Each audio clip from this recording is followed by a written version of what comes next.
하나님의 선물 용서 시리즈 두 번째 시간이 되었습니다. 용서는 어려운 것이라고 말씀을 드렸어요. 그럼에도 불구하고 왜 우리가 용서해야 하느냐? 용서해야 하는 이유가 참 많습니다. 그것이 하나님과의 관계를 가로막고 성령의 열매가 풍성하게 맺어지는 것을 가로막기 때문이라고 말씀을 드렸어요.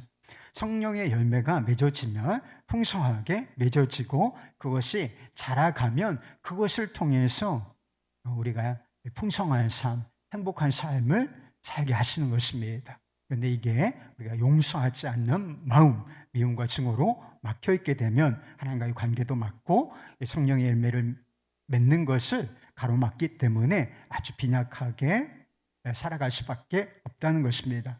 그런 이유로 용서해야 한다고 말씀을 드렸어요. 용서하지 않으면 항상 나는 어떤 상태로, 그것이 5년이 지났든 10년이 지났든 30년이 지났든 항상 나는 피해자, 상처받은 자로 남을 수밖에 없기 때문에 용서해야 한다라고 말씀을 드렸어요. 그리고 그 상처가, 그 피해가 낫지 않은 상태로 남아있으면 그것이 우리의 삶을 고통스럽게 만들고 거기서부터 다른 사람과의 관계에도 부정적인 영향을 미치기 때문에 용서하라 말씀을 드렸습니다.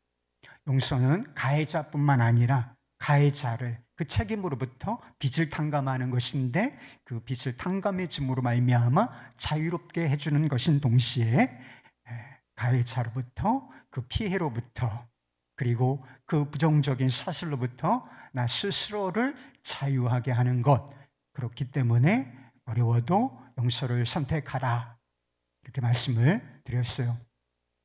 오늘도 용서해야 하는 이유를 말씀을 드리려고 해요. 이게 중요한 것입니다. 왜 용서하라 이 말씀 모르는 사람이 누가 있습니까?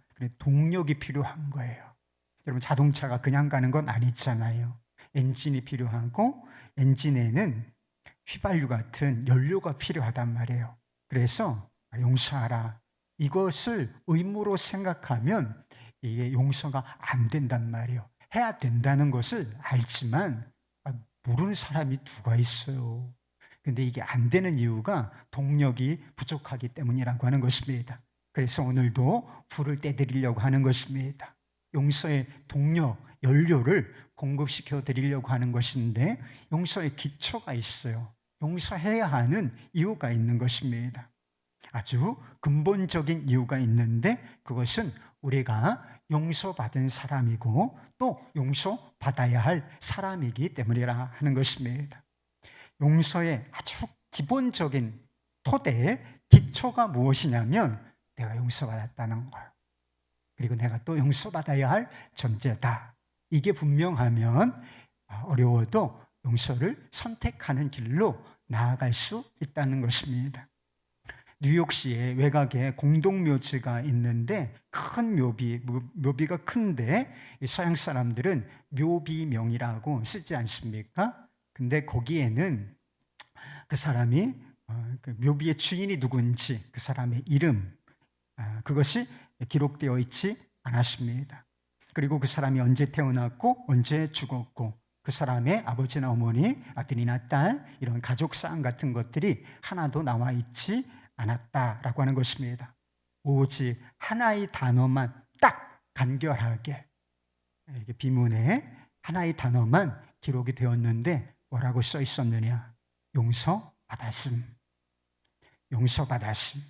그러니까 이 사람의 일생일대의 사건, 일생일세의 사건, 그것이 하나님인지 또는 누구인지 모르겠지만 자신이 지은 죄에 대해서 내가 용서받았다. 이것이 자신의 삶에서 가장 중요한 사건, 일생일대의 사건이었기 때문에 묘비에 그냥 이름도 없이 가족사항도 없이 그저 용서받았음이라고 적어두었던 것입니다. 존 스토트 목사님이 당신의 죄를 고백하라고 하는 책에서 한 정신과의 의사의 말을 인용해서 이런 이야기를 한 적이 있습니다. 우리 병원 환자들이 용서받았다는 확신을 갖기만 한다면 나는 내일이라도 당장 그 환자들 중에 반을 사회로 돌려보낼 수 있을 것입니다. 왜 사람들이 정신적인 문제를 갖고 병원에까지 입원하여 치료를 받게 되는 것인가? 그게 마음의 병 때문인데 그 마음을 병들게 하는 이유가 무엇인가? 내가 용서받았다. 나는 용서받았어. 라고 하는 확신이 없기 때문이라 하는 것입니다. 여러분 안에는 용서받았다, 용서받았음 이라는 확신이 있습니까? 우리에게 많은 것들이 필요하죠. 의식주도 필요하고, 그리고 은퇴 준비도 해야 되고, 사실 많은 것들이 필요하지만 가장 절박한 필요가 있으니 그것이 바로 용서를 받는 것입니다. 그래서 예수님께서 우리에게 기도를 가르치실 때 이 기도를 하라고, 그래서 기도는 매일 하는 거잖아요. 그래서 매일 기도할 때 이 기도를 빼놓지 말고 기도하라고 가르치셨는데, 우리가 읽었던 마태복음 6장 12절 말씀, 우리가 우리에게 죄 지은 자를 사하여 준 것 같이 우리 죄를 사하여 주옵시고, 우리의 기도에서 꼭 빠지면 안 되는 거, 바로 용서를 구하는 기도라고 하는 것입니다. 회개의 기도인 거죠. 제가 이 일에 대해서 주님 잘못하였습니다. 죄를 지었습니다. 주님 저의 죄를 용서해 주십시오. 이렇게 기도하라고 가르치신 것입니다. 여러분 기도할 때 회개가 있어야 돼요. 그래서 자신의 삶을 앉았다 하면 처음부터 끝까지 뱅뱅 돌지 말고 자신의 삶을 한번 잘 돌아봐야 하는 것입니다. 아침에 기도한다면 어제의 삶을 내가 잘 살았는가? 저녁에 기도한다면 내가 오전부터 지금 그 순간까지 잘 살았는가? 라고 하는 사실을 개념이 없어. 그죠? 기도할 때조차 개념이 없어. 그냥 습관적으로 그냥 뱅뱅 돌리는 거예요. 뱅뱅 돌려. 했던 기도 또 하고, 어제 했던 기도 또 하고, 필요한 기도는 여러분 매일 해야 돼요. 그렇지만 하나님과의 살아있는 관계 속에서 기도를 해야 되는 거지 않습니까? 그래서 내 마음도 살피고 나의 행동, 언행 이런 것들을 살핀 다음에 내가 하나님께 용서를 구해야 될 것이 있다. 그러면 저의 죄를 주님 용서해 주십시오 라고 기도하라고. 그래서 훌훌 털어버리고, 우리가 근본적으로 십자가의 은혜로 회심할 때 용서받았지만 우리가 삶을 살아가면서도 우리가 죄를 짓기 때문에 그 죄 털어버릴 수 있도록 하신 것입니다. 우리가 용서가 필요한 것은 우리가 실제로 죄를 짓기 때문이고, 그것이 하나님 아버지와의 관계를 대단히 멀어지게 만들기 때문인 것입니다. 그래서 한 번 죄를 지으면 그것 때문에 하나님과의 관계가 흔들리는 건 아니에요. 이만큼 멀리 떨어지는 것은 아닐 수 있습니다. 그런데 회개하지 않고 용서를 구하지 않고 하나님께 용서받았다라고 하는 믿음, 이것을 갖지 않은 상태에서 또 죄짓고 또 넘어가고 이러면 나도 모르는 사이에 영적인 감각이 대단히 무감각해지고 하나님과의 관계가 멀어지게끔 되어 있는 것이 영적인 법칙인 것입니다. 하나님 자녀다운 삶에서 실패하도록 만드는 거예요. 그럼 돈 없어서 실패하는 게 아니라 그랬죠. 직장생활 어려워서 근본적으로 인생이 실패하는 게 아닙니다. 그러면 직장 옮기면 돼요. 힘듭니까? 그러면 잘 준비해서 직장 옮겨도 돼. 요즘 청년들은 직장을 이렇게 옮기기도 하더라고. 왜? 더 좋은 직장.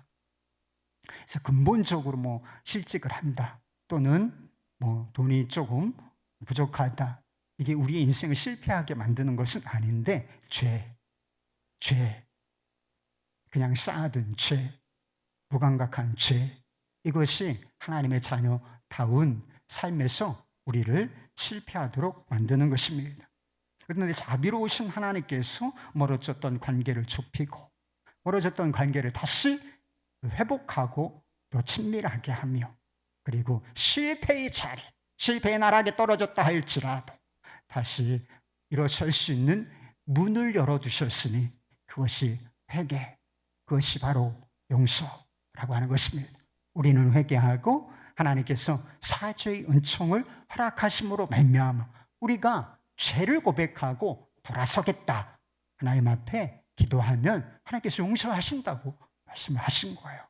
그러니까 나 용서하셨다, 이렇게 믿고 회복되도록 하셨다라고 하는 것입니다. 다윗은 하나님의 마음에 합한 자다, 이런 평가를 받았던 사람이에요. 그래서 유대인들한테 막 다윗은 엄청난 인물이에요.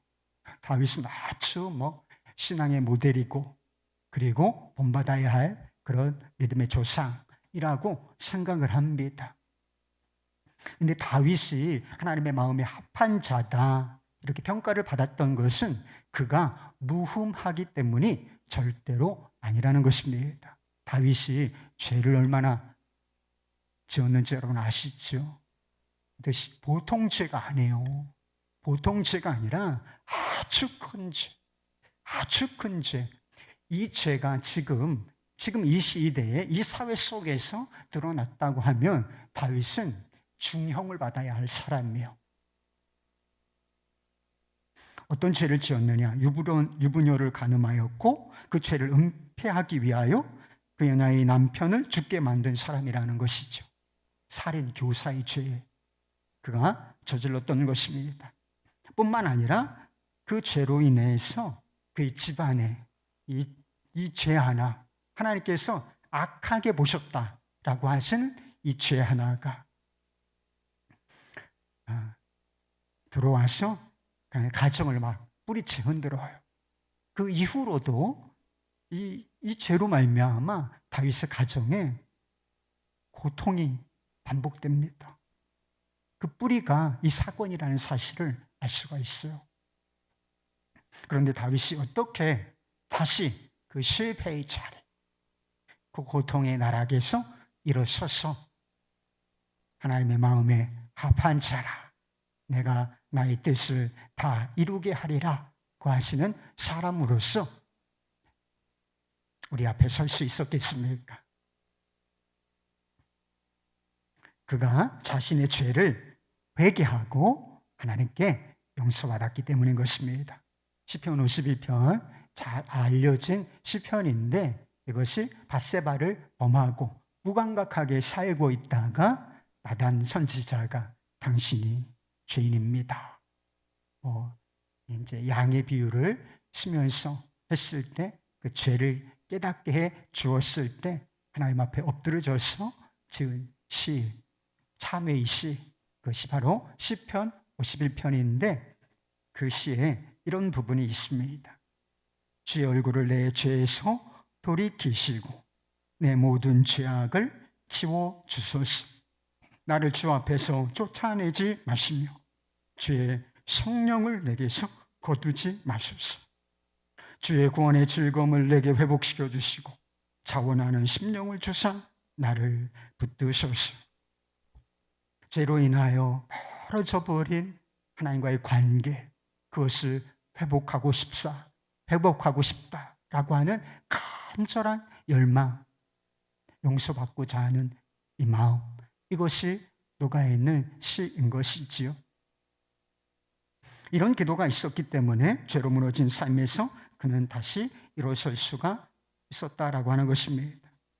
근데 예수님께서 우리에게 가르쳐 주신 기도에 보면 우리가 유념할 점 한 가지가 있다는, 용서를 구하라는 거예요. 너 죄 지은 게 있냐? 그러면 하루 한 주간의 삶을 돌아보고서 기도하라, 회개하라. 그러면 용서해 주시겠다, 이런 의미가 들어있는 것인데, 우리가 예수님께서 가르쳐 주신 이 용서를 구하는 이 기도에 유념할 만한 점이 하나 있다는 사실을 놓치면 안 된다는 거예요.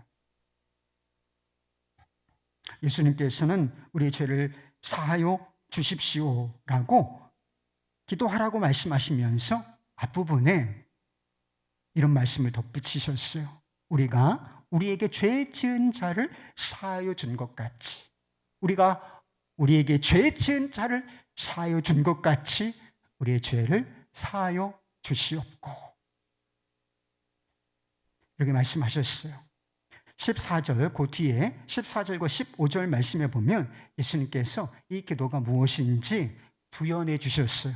혹 못 알아듣는 사람이 있을까봐 요것을 다른 구절은 해석을 안 해주셨는데 요 구절은 그것이 무엇을 의미하는지 조금 더 부연하시면서 말씀을 해주셨다 하는 것입니다. 마태복음 6장 14절 15절 말씀, 너희가 사람의 잘못을 용서하면 너희가 하늘 아버지께서도 너희 잘못을 용서하시려니와 너희가 사람의 잘못을 용서하지 아니하면 너희 아버지께서도 너희 잘못을 용서하지 않으시리라. 이 말씀이 여러분 성경 말씀에 기록되어 있는 거 아십니까? 이 문자 그대로를 한번 해석을 해보세요. 예수님의 말씀을 단순하게 이해한다면 우리가 먼저 다른 사람의 죄를 용서해 주어야만 우리가 용서받을 수 있다, 이런 의미 아닙니까? 우리가 다른 사람의 죄를 용서하라, 너 먼저 용서해, 그러면 나도 너 용서해 줄게, 이런 의미라고 문장 그대로는 그런 뜻이에요. 다른 사람의 죄를 용서하는 것이 하나님의 용서를 받는 조건인 것처럼 묘사가 되어 있다라고 하는 것입니다.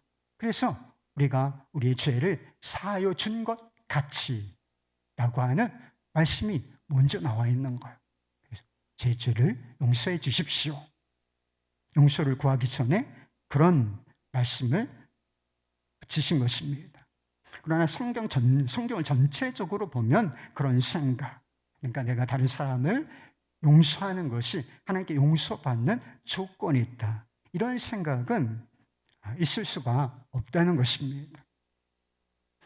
다른 사람을 용서해 준 것으로 내가 하나님께 용서받고 받아들여질 수 있을 정도로 우리의 죄가 작지 않다는 것입니다. 한번 생각해 보세요. 지금까지 여러분은 도대체 몇 번이나 다른 사람의 죄를 용서하여 주었습니까? 손에 꼽을 만큼 기억날 거리 아마?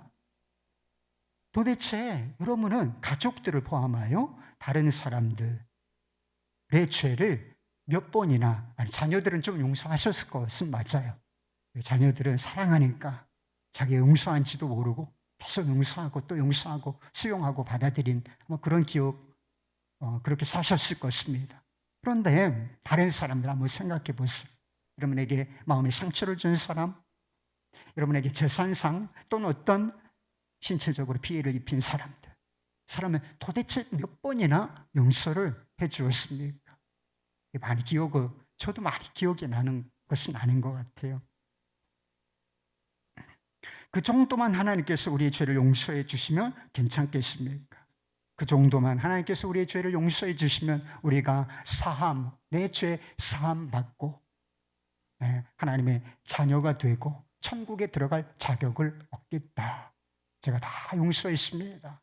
그러니 저 용서해 주세요. 이만큼 용서했으니 주님 저도 이만큼 용서해 주세요. 그러면 충분하죠, 주님? 저 자격 있죠, 주님? 이렇게 말할 수 있는 사람이 누가 있어요? 그럼 십자가를 한번 생각해 보세요.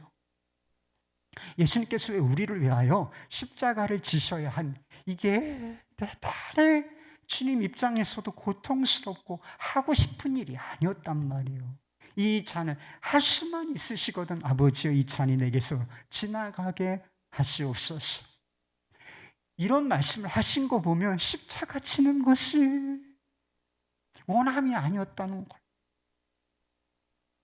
이게 하고 싶어서 하는 일이 아니었다는 걸, 해야만 하는 일이니까. 의무를 넘어서는 사랑이 있으셨지만 그것으로 하신 것입니다. 예수님의 십자가가 보여주는 게 뭐예요?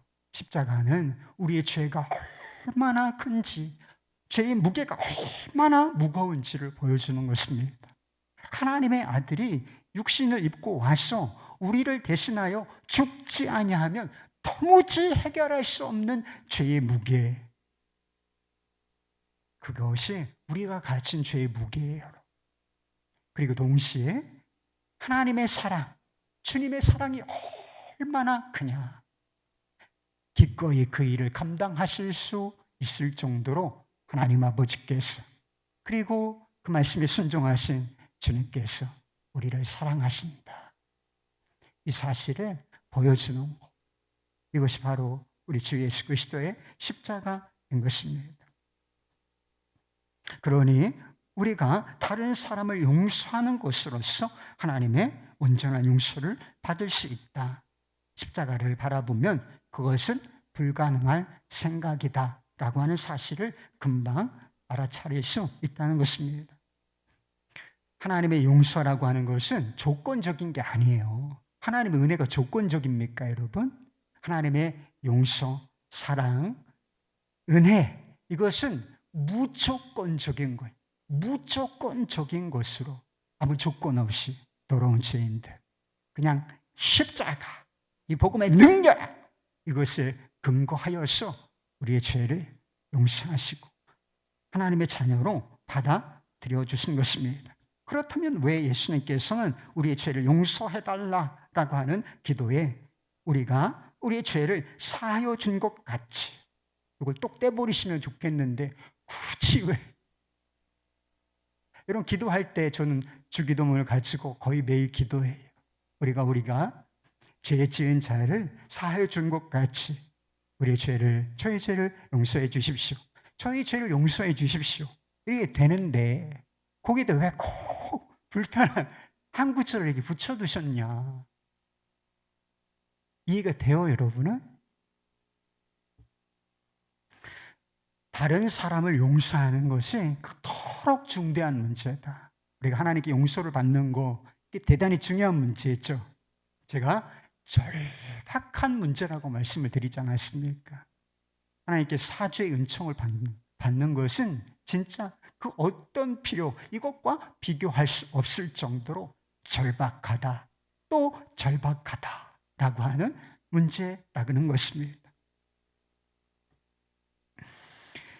그것만큼은 아닐 수도 있지만 다른 사람을 용서하는 것,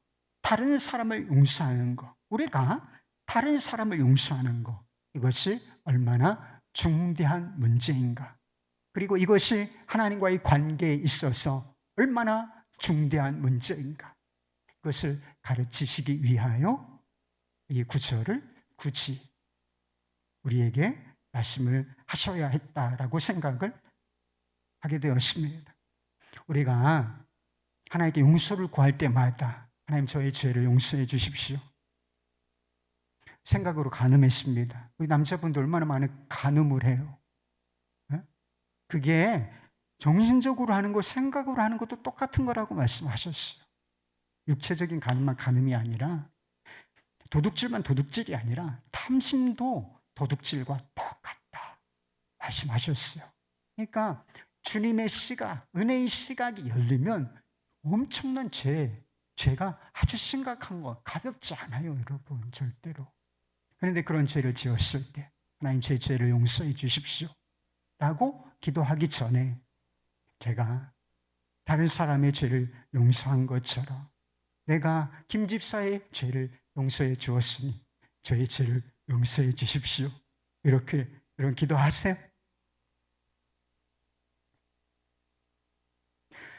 여러분, 우리가 주님께서 가르쳐 주신 대로 기도한다, 용서를 구할 때 그렇게 기도한다, 고백한다 생각해 보십시오.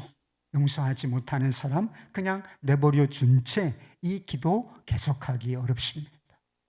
용서한 내 마음에 걸리는 사람, 내 상처를 줘서, 손해를 끼쳐서 마음의 분노를 일으키고, 저 인간 어떻게 하지? 어떻게 상처를 주지 저거? 이런 마음을 품고 있다가 기도의 자리에 앉아서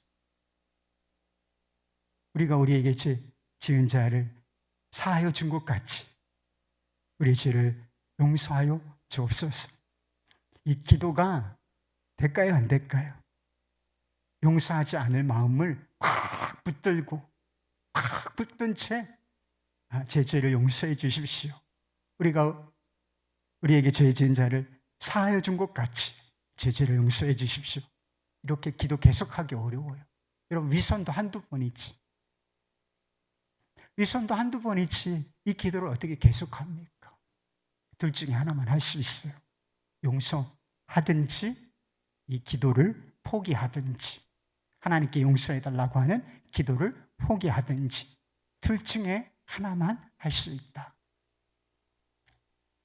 여러분, 예수 믿는 사람이 어떻게 기도를 포기할 수가 있겠어요? 하나님과의 관계, 영적인 호흡, 그 친밀함을 유지하는 수단, 이 기도를 어찌 포기할 수가 있겠습니까? 기도는 포기가 안 되는 거죠. 항상 기도하라. 쉬지 말고 기도하라 하셨잖아요. 정말 주님께 순종할 마음이 있으면, 이 기도를 진실한 마음으로 드릴 생각이 있으면 결국 단박에는 아닐 수도 있지만 주님, 제가 용서하겠습니다 라고 하는 선포를 하게 되는 거예요. 어디에서? 먼저 기도의 자리에서 용서가 나오도록 되어 있다는 거예요. 많은 사람들이 하나님의 무한한 용서를 받았고 또 받기를 원하면서도 자신은 다른 사람을 용서하지 않으려는 모습을 보인다는 것입니다. 하나님 아버지, 저의 죄를 용서해 주십시오. 그러나 그 인간은 용서 못하겠습니다. 이렇게 기도하는 사람은 없죠.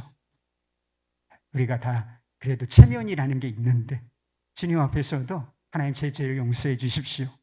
그러나 그 인간의 죄는 용서 못하겠습니다. 아버지, 용서해 주세요. 이렇게 기도하는 사람은 없지만 실제로 이런 태도로 살아가는 사람은 꽤 많다는 거예요. 마태복음 18장 말씀에 보면 1만 달란트 탕감받은 종에 관한 이야기가 나옵니다. 어떤 사람이 개인인데 임금에게 1만 달란트의 빚을 졌다 그랬어요. 1만 달란트는 6조, 7조 된다 하는데 계산은 별 의미가 없습니다. 그냥 개인이 갚을 수 없는 빚이다, 이 생각하시면 맞는 거예요. 그래서 갚을 수 없는 빚을 기다려 주십시오. 제가 갚겠습니다. 지금은 돈이 없습니다. 이렇게 자비를 구하고 유예를 구했을 때 임금이 그에게 자비를 베풀지요. 그 10,000달란트, 그 엄청난 빚을 그냥 탕감해, 아무 조건이 없이 탕감을 해 주었다라고 하는 것입니다. 문제는 그 뒤에 일어난다는 거예요. 10,000달란트 탕감받은 종이 자기에게 100데나리온 빚진 사람을 만나게 되었던 것입니다. 100데나리온은 1만 달란트의 50만 분의 1, 작은 금액이다, 별거 아닌 돈이다, 이렇게 생각하면 맞아요. 그런데 자기에게 빚진 그 사람, 돈을 갚지 않는다는 이유로 그를 감옥에 가두었다라고 하는 것입니다. 그런데 이 소식을 누가 들었느냐? 10,000달란트의 빚을 탕감해 주었던 임금이 듣고 분노하여 그를 다시 잡아들여 감옥에 가두었다. 빚을 다 갚을 때까지 나오지 못하리라 했다 하는 이야기인 것입니다. 임금이 10,000달란트 탕감받은 종에게 왜 그렇게 분노한 것일까요? 그가 은혜 받지 않은 자처럼, 은혜를 모르는 자처럼 행하였기 때문이라고 하는 것입니다. 하나님께서, 여러분, 우리가 은혜 받은 자라고 믿으십니까? 이 십자가의 은혜, 구속의 은혜, 은혜 받은 자 있죠. 그런데 은혜 받은 우리에게, 은혜 받았다라고 믿고 있는 우리에게 기대하시는 게 뭔지 아십니까? 이게 이 비유에서 말씀하고자 하는 취지, 자비를 베푸는 것. 우리가 주님처럼 자비를 베풀거나 은혜를 베풀 수는 없죠.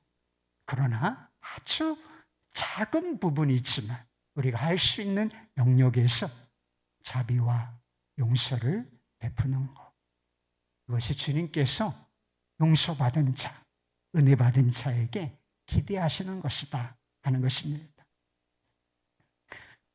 우리가 우리에게 죄 지은 자를 사하여 준 것 같이라고 하는 조금 사족처럼 보이는 기도이지만, 이게 무슨 뜻이냐? 은혜를 잊으면 안 된다. 은혜 받은 자로 살라. 은혜를 나누는 자로 살라. 간단하게 말하면 은혜 안에 머물러 살라. 이런 뜻으로 하신 말씀이 우리가 우리에게 죄 지은 자를 사하여 준 것 같이 우리의 죄를 사하여 주시옵고 라고 하는 기도인 것입니다. 일본의 안경달 선교사님이라는 분이 계십니다. 제자훈련 교재에 이런 이야기가 나와요. 원래 학교 교장 선생님이셨대요. 그는 어릴 때 일본 사람들에게 형이 맞아 죽는 것을 본 이후 일본 사람들 증오하면서 살았다는 것입니다. 그런데 그가 예수 그리스도를 믿고 성령을 받아 영적인 눈이 열렸습니다. 오늘날 하나님께서 이 교장 선생님에게 찾아와 물으셨다는 것입니다. 내가 나에게 지은 죄가 크냐? 일본 사람이 내게 지은 죄가 크냐? 은혜를 아는 눈이 열렸으니까 주님, 제가 주님께 지은 죄가 큽니다. 대답을 드렸어요. 주님께서 다시 물으시더래요. 나는 너를 위하여 독생자도 주었거늘 너는 왜 일본 사람만을 용서할 수 없다고 하느냐? 나는 너에게 독생자를 주었거늘 일본 사람 왜 용서하지 못하니? 그 말씀 듣고서 그 자리에서 무릎을 꿇었다는 것입니다. 주님, 용서하겠습니다. 그래서 일본 사람들 증오하고 미워하며 살아온 세월, 그것을 속죄하기 위해서 그 원수들의 땅, 예전에 용서하지 못하던 사람들의 땅, 일본에 가서 선교사로 활동을 하게 되었다는 것입니다. 용서하는 것은 어렵습니다. 그러나 지난주에 말씀을 드린 것처럼 용서하지 않고 사는 게 사실은 더 어렵고 우리의 삶을 더 고통스럽게 만드는 것입니다. 중국 속담에 그런 속담이 있대요. 복수하기로 마음먹은 자는 무덤을 2개나 파는 격이다. 사람이 돈이 없어서 죽는 게 아닙니다. 마음에 미움과 증오라고 하는 독을 품고 있기 때문에 마음이 죽고 삶이 죽는 것입니다. 자식이 먹으면 안 되는 거, 가지고 있으면 안 되는 거, 그 독을 품고 살기를 바라는 부모가 누가 있겠습니까? 스스로를 망치는 길로 가기를 원하는 부모가 누가 있겠습니까? 이 주님, 우리 아버지의 마음이 그렇다는 거예요. 그러니까 하기 어려워도 또 언제는 가혹하게 느껴질 수도 있지만 사실은 우리를 살리시려고 하신 말씀이 용서하라는 것입니다. 고통 속에서 자유를 주시려는 말씀인 것입니다. 우리가 우리에게 죄 지은 자를 사하여 준 것 같이 라고 하는 이 말씀이, 이 기도가 우리에게 알려주는 것 또 한 가지가 있습니다. 나 자신도 다른 사람에게 용서가 필요하다라고 하는 사실인 것입니다. 많은 사람이 피해자 의식에 빠져 살고 있어요. 지금은 다 그런 것 같습니다. 요새 사람들, 나는 다 여러분 가해자예요? 나는 피해를 당했다, 상처받았어. 상처받은 사람이 왜 이렇게 많습니까, 여러분? 상처받은 사람이 왜 이렇게 많습니까? 상처를 준 사람은 없대. 그런데 상처받은 사람이 왜 그렇게 많은 거예요? 이게 다 피해자 의식 때문에 그래요. 여러분, 우리가 나는 피해자야, 나는 상처받았어, 난 이런 상처도 받고 난 이런 상처도 받고 그런 못된 사람들 때문에 난 상처받았어, 이 생각하고 살지만 실제로 한번 객관적으로 생각해 보십시다. 여러분은 다른 사람에게 상처 안 주었습니까? 손해를 끼치지 않았습니까? 피해를 입히지 않았나요? 아니에요. 우리가 누구에겐가로부터 피해를 당하고 상처를 입은 것처럼 우리도 정도의 차이지 다른 사람에게 피해를 주고 상처를 주고 살았어요. 우리가 죄인 아니에요. 예전에 목회자들끼리 수련회를 가서 그런 프로그램을 한 적이 있어요. 좀 짓궂기도 한데 좀 자신을 돌아보라고 그런 프로그램을 했던 적이 있어요. 그래서 이름을 쓰지 않아. 이 메시지를 누가 썼는지 이름을 쓰지 않았지만 그 사람 장점, 칭찬할 만한 거 한 가지, 그리고 그 사람이 꼭 고쳤으면 하는 한 가지, 이렇게 두 가지를 써서 나중에 대상이 되는 사람들이 저도 쓰고 그리고 다른 사람이 쓴 거를 한꺼번에 다 받게 되는 거죠. 까보는 거예요. 좋은 말만 있게요? 거기에 인상에 남는 글이 있었어요.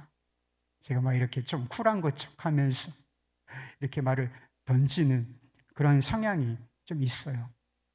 그런데 제가 한 말 때문에 편안하게 한다고 하면서 한 말 때문에 자기가 상처를 받았다, 이렇게 써놨더라고요. 저는 알까요, 모를까요? 저는 모르는 일이었어요. 내가 그 사람한테 상처를 줬나? 저는 모르는 일이었지만, 그러면 기준은 뭐예요? 그 사람이 상처를 받았다고 하면 상처를 준 것입니다. 어마어마한 상처가 아니라도 실제로 상처를 준 것이 사실이다. 그걸 깨닫게 되었습니다. 근데 저는 사랑하는 가족들에게도 상처를 준 사람입니다. 저희 형이 42살에 아주 이른 나이에 세상을 등졌어요. 사랑하는 가족이 그렇게 이른 나이에 세상을 등진다는 것, 그것 자체가 엄청난 상처가 된 거죠. 그런데 형이 장례를 치르면서 형수 그리고 조카, 비교적 어린 조카, 이렇게 불화가 생겼어요.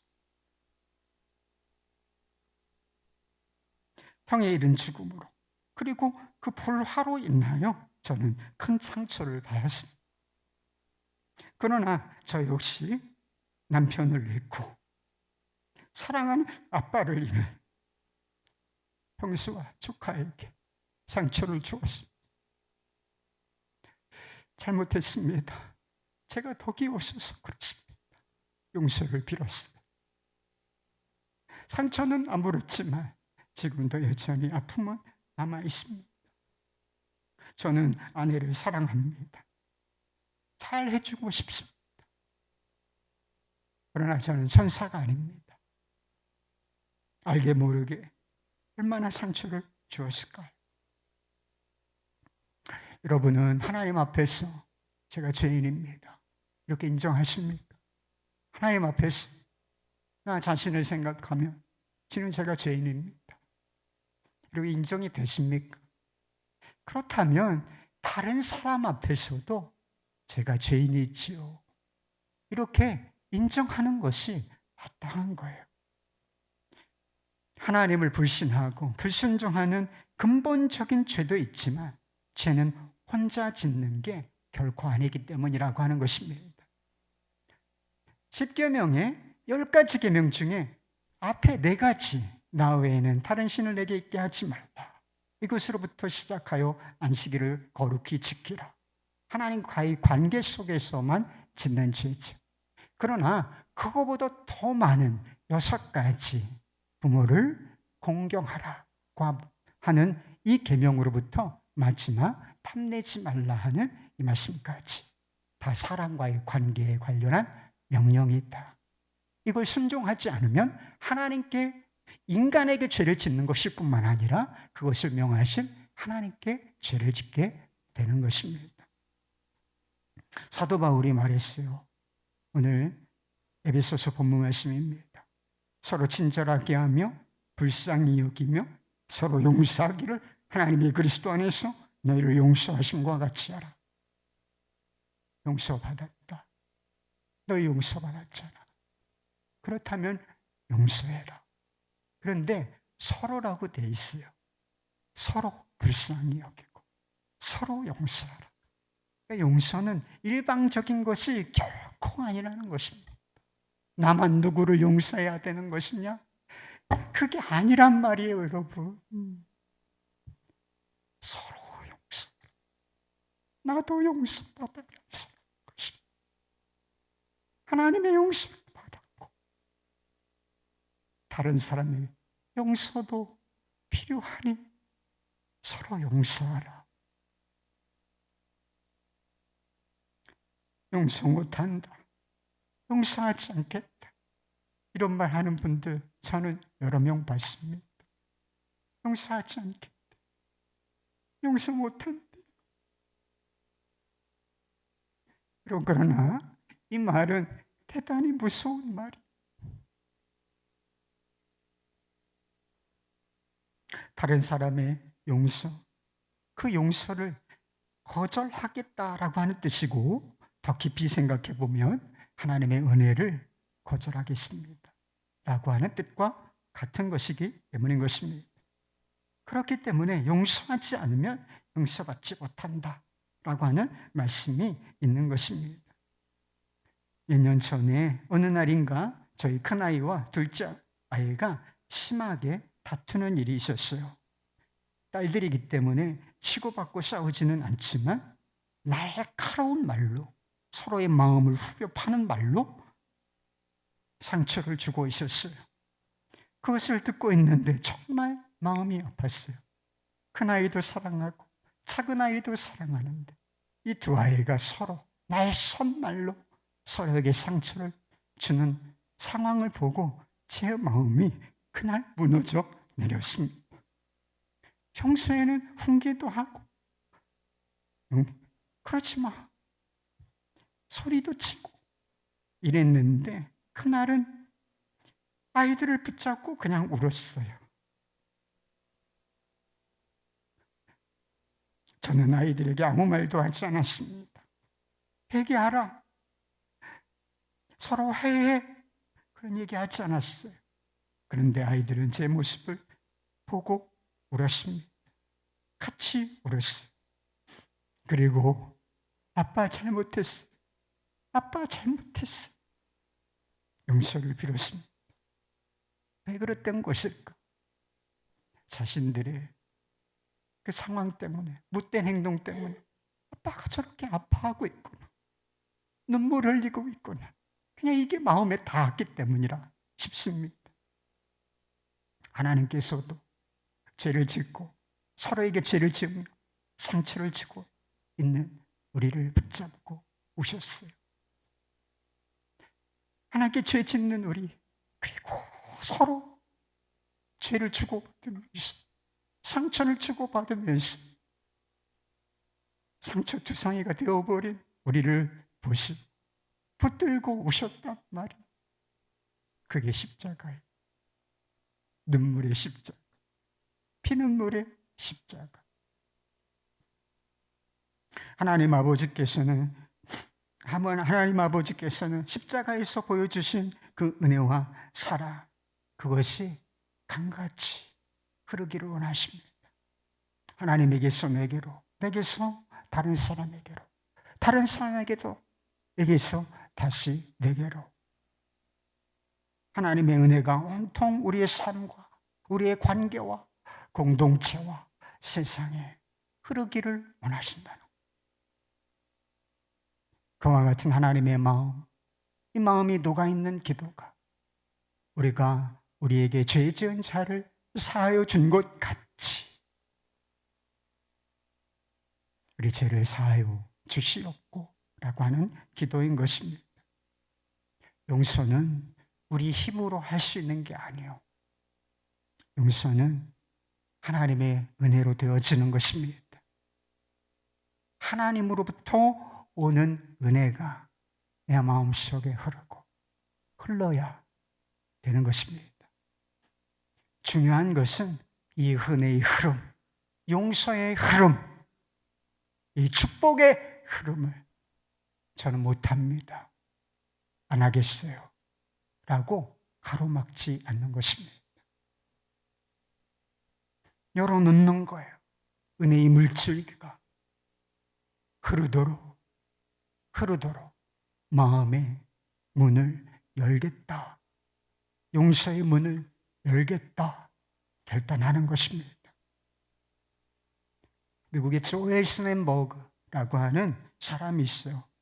세상에서 가장 아름다운 사람 조엘이라는 책으로 소개된 적도 있습니다. 한 1980년대쯤 생후 20개월쯤 되었을 때 이분이 불의의 사고를 당하게 돼요. 40톤이나 되는 엄청난 트럭이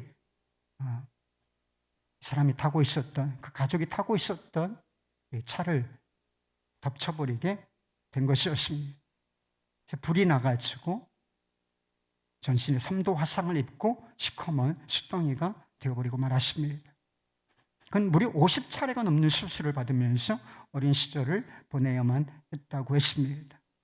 그러나 화상보다 더한 고통이 있었는데 이 화상 때문에 얼굴이 일그러져 있어요. 외계인이 있다.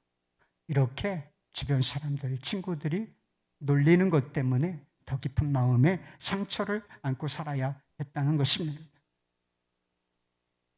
그러나 그는 장애에 굴하지 않았다고 해요. 발가락과 손가락이 없었지만 축구 선수와 농구 선수로 활약했다는 것입니다. 그리고 고등학교 학생 때에는 전교 학생회장 선거에 출마해서 당선되기도 했다는 것입니다. 그는 솔직한 태도와 그리고 밝은 성격 때문에 어디를 가든지 리더가 되었습니다. 지금 미국 전역에서 매우 인기 있는 강연가이며 그리고 세계적인 복음 전도자 빌리 그레함 목사 앞에서도 연설을 하기도 했다는 것입니다. 가해자가 무려 18년 만에 잡혔고 법정에서 그를 마주하게 되었다고 합니다. 여러분 같으면 어떻게 하시겠어요? 그 운전자를 법정에서 용서하면서 이렇게 말했다는 것입니다. 당신을 위해 기도합니다. 예수 그리스도의 은혜가 한이 없다는 것을 당신이 깨닫게 되기를 기도합니다. 저는 증오심으로 인생을 허비하지 않을 것입니다. 증오가 또 다른 고통을 낳을 것이기 때문입니다. 대신 사랑으로, 하나님의 은혜 안에 있는 무한한 사랑으로 둘러싸일 것입니다. 지금은 불완전하여 용서가 필요한 세상에 살고 있어요. 그러나 어느 순간에는 용서가 필요 없는 세상이 오고야 말 것입니다. 이 사랑의 영광로이신 주님께서 이 땅에 다시 오시고 사랑으로 정의로 통치하실 그때인 것입니다. 그 나라를 바라보면서 이제 미움과 증오를 거절하고 대신 아버지의 사랑으로 무한한 사랑으로 둘러싸이십시오. 용서받았으니 용서하십시오.